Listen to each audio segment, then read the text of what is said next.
Alors, nous commençons maintenant la deuxième partie de la capsule qui porte sur d'autres réglages. Nous avons terminé sur le réglage fond d'écran dans la première partie. Alors, dans cette deuxième partie, je vous invite à sélectionner deux réglages plus bas, Face ID et code. Peut-être avez-vous Touch ID et code ou tout simplement code.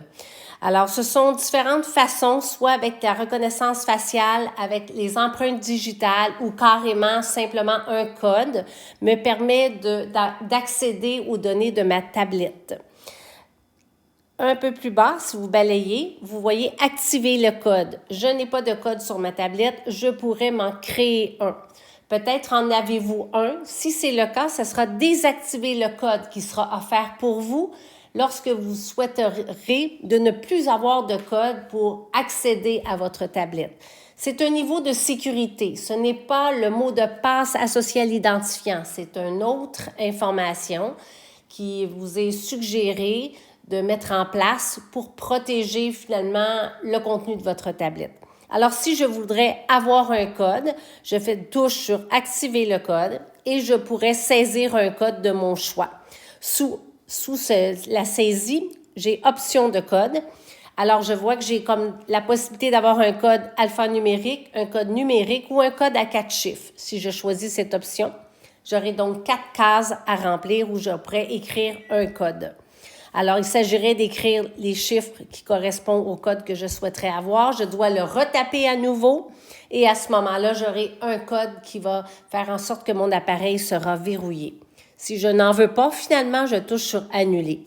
Si vous en avez déjà un de configuré et que vous ne souhaitez plus l'avoir, touchez sur « Désactiver le code » et on vous demandera à 2 reprises d'écrire ce code pour finalement l'enlever. Tout en bas, vous avez « Batterie ». Alors, c'est un réglage qui vous donne une information tout simplement sur le pourcentage de votre batterie et l'utilisation que vous en faites dans les 24 dernières heures et même dans les 10 derniers jours. Alors, vous donne une information sur le dernier niveau de recharge et ici un tableau d'informations que vous pouvez consulter, tout simplement 10 derniers jours aussi, qui vous permet d'avoir cette information. Confidentialité. Où on fait appel au service de localisation de des applications que vous utilisez. Alors, la première bande, service de localisation, je vous suggère d'accepter d'avoir un service de localisation pour que votre pastille soit faite. À savoir que lorsque vous allez utiliser différentes applications, votre appareil sera en mesure de savoir à quel endroit vous êtes via le réseau Wi-Fi et vous donner donc des informations pertinentes. Comme par exemple, si dans ma liste ici, j'ai App Store, calendrier, e-movie, météo média, où j'ai choisi que lorsque l'application météo média est ouverte, elle est active, on va pouvoir me localiser et me donner la température de l'endroit où je serai.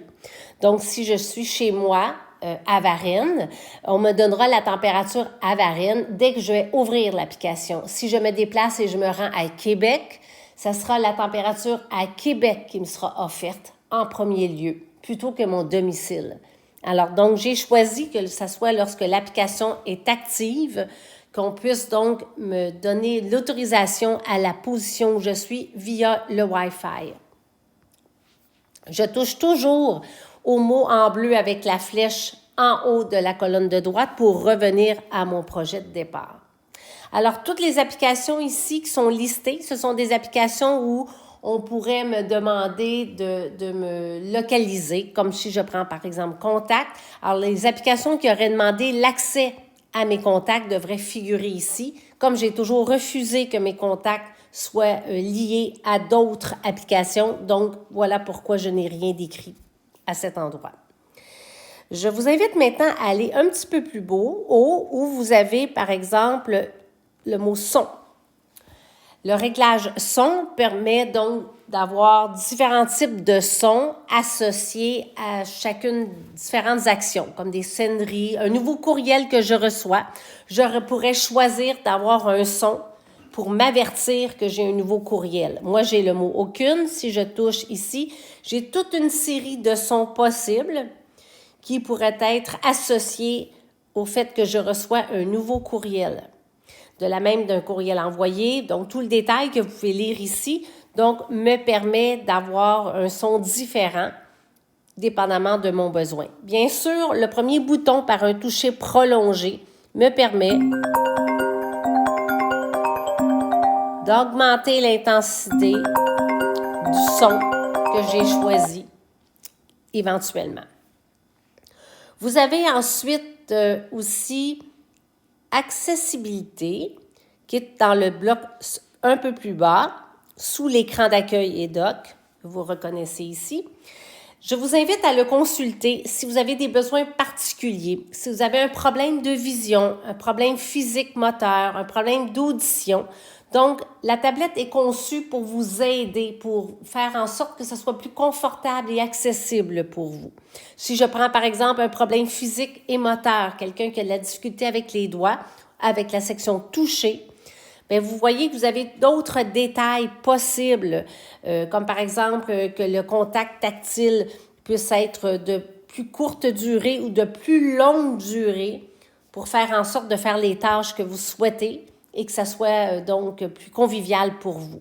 Si je touche à la flèche avec le mot « toucher » en haut en bleu, je reviens dans mon menu « Toucher » et accessibilité me permet de revenir donc à tous ces éléments où je peux faire des modifications sur l'utilisation de ma tablette.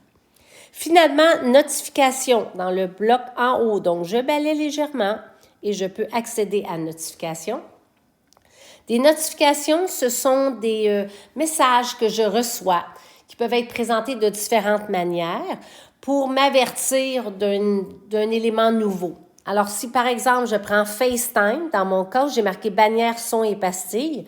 Donc, j'autorise des notifications. Ça veut dire que je veux savoir sur ma tablette à chaque fois que quelqu'un tente de communiquer avec moi avec FaceTime. Et cette alerte peut être tant sur mon écran verrouillé que dans mon centre de notification que sur une forme de bannière qui est un petit rectangle qui apparaît tout en haut pour me dire « quelqu'un tente de communiquer avec toi ».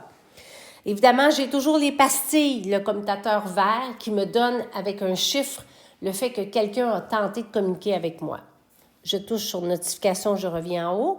Si je prends par exemple App Store où j'ai désactivé les notifications, j'en ai pas. Mais si j'en voulais, j'aurais tout simplement à toucher sur le commutateur et là, on me demanderait de quelle façon je veux que l'alerte me soit présentée. Sur mon écran verrouillé, dans un centre de notification ou sous forme de bannière. Je peux donc choisir la manière qui m'intéresse, les trois ou une seule de ces façons-là. Alors, je peux aussi enlever les notifications associées à cette application qui est App Store. Et c'est comme ça pour toutes les applications de votre tablette. C'est à vous de choisir si vous désirez d'être avisé ou non lorsqu'il se passe quelque chose à cet effet.